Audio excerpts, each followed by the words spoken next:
C'est qui pensait qu'il y avait un train à 18h, mais qu'il a un train à 16h et qu'il me reste 10 minutes pour aller à la gare.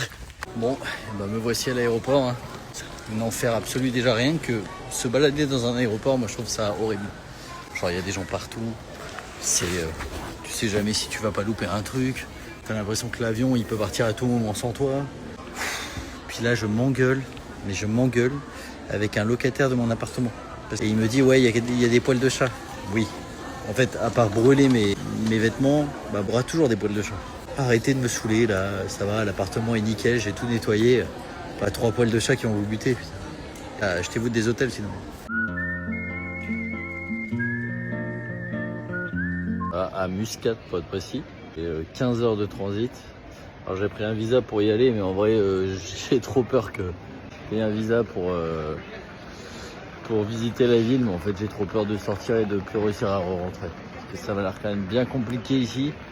C'est tellement cher, je vais pas consommer sur place. Hein. Paquet de Malteser, c'est 8 balles de thunes omanienne. Je sais pas c'est quoi le rial. Ouais, ça revient à 22 €. Faut aimer les Malteser. Putain, c'était au niveau de la fenêtre. Et ça, pour un truc où tu sais, moi j'ai pas réservé ma place. Hein, c'est-à-dire que c'était place au hasard, que je sois à côté du hublot. Je peux te dire que je me suis senti. J'ai vu les gens, ils étaient jaloux quoi. Ah bon. Très content de payer ce cappuccino, ce pain au chocolat. 13 €. J'espère qu'ils sont bons. Je vous jure, j'ai l'impression d'être dans le terminal, vous savez, le film avec Tom Hanks. Sauf que dans le terminal, il trouve l'amour. Le truc que je vais trouver, je pense que c'est la solitude. Bon, et ben, je suis posé sur des sortes de petits canapés. Je dors devant Spectrum. Je pense que j'ai l'impression d'être un peu un clochard, mais ça fait du bien. J'ai qu'une musique sur mon téléphone, donc je l'écoute en boucle. C'est un enfer. Je savais pas le nom de la musique. Ça là. Et ça restait bloqué. Et genre d'un coup, j'ai juste fait CTRL Alt Sub sur le clavier, ça a fonctionné. Et du coup, j'ai eu genre 50 Indiens qui sont arrivés derrière moi en mode comment vous avez fait? Et du coup, j'ai aidé 50 Indiens à avoir le Wi-Fi aussi. Je suis un hacker de ouf. Voilà, moi c'est un peu mon journal de bord. Donc bienvenue dans mon journal de bord du Vietnam. Si vous avez envie de découvrir le Vietnam, vous le découvrirez avec moi en live. Ah si, il y a un bateau. Regardez, il y a un bateau. Si, il y a des bateaux dans les aéroports. Bon écoutez, après tout, il y a des gilets de sauvetage dans les avions. De la vaisselle. Il n'y a pas que de la vaisselle, il y a des couteaux. Regardez ça. Il est joli. D'ici, c'est un vrai couteau.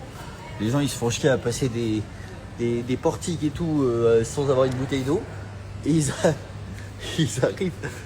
ils arrivent pour prendre l'avion et là, on leur donne un couteau. Merci, j'ai envie de dire, pourquoi se faire chier après tout à aller passer des portiques où les mecs te fouillent jusqu'au trou de balle pour essayer de voir si t'as pas un bout de liquide vaisselle caché dedans. Nous les François, le français, il y a la durée. J'ai jamais compris pourquoi ça s'appelait la durée alors que c'est certainement le truc qui se mange le plus vite au monde. Donc ils auraient dû s'appeler la dure pas. Genre je pense que je m'achète un appartement à Paris avec un petit macaron. Ils font pas les choses à moitié ici. Hein. Je viens de commander à manger. J'ai pris une frite et un burger. Je sais pas ce qui est marqué, mais il y a beaucoup trop d'informations. Vous voyez, vous allez voir. Vous voyez le seul truc rouge là, et ben c'est mon vol. Il est décalé d'1 heure. Et j'ai un autre vol derrière pour le Vietnam. C'est la fête.